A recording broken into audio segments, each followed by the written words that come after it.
ఏలూరు జిల్లా నూజివీడులో ఉపాధ్యాయ గర్జన ఉవ్వెత్తున ఎగసిపడింది.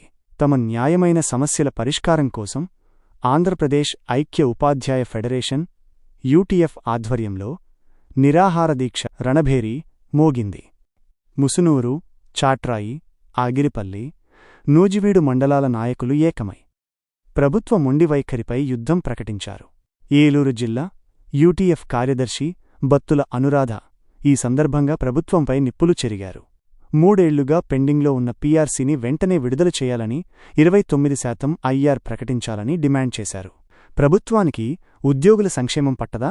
హెల్త్ కార్డులు ఆస్పత్రుల్లో కేవలం షోపీస్లా మిగిలిపోయాయి.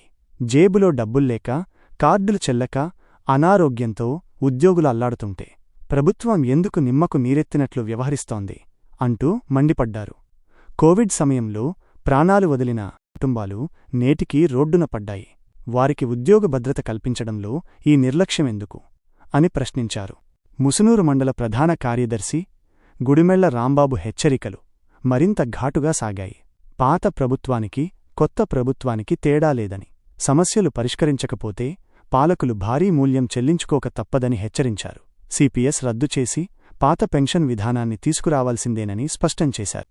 ఇది కేవలం ఆరంభం మాత్రమే. ప్రభుత్వం తన మొండి వైఖరి వీడకుంటే ఈ ఉద్యమం రాష్ట్ర సచివాలయాన్ని ముట్టడించే స్థాయికి చేరుకుంటుందని యూటీఎఫ్ నాయకులు అల్టిమేటం జారీ చేశారు. అబద్ధపు హామీలతో కాలయాపన చేస్తే ఉపాధ్యాయుల ఆగ్రహానికి గురికాక తప్పదని రణభేరి సాక్షిగా తేల్చి చెప్పారు.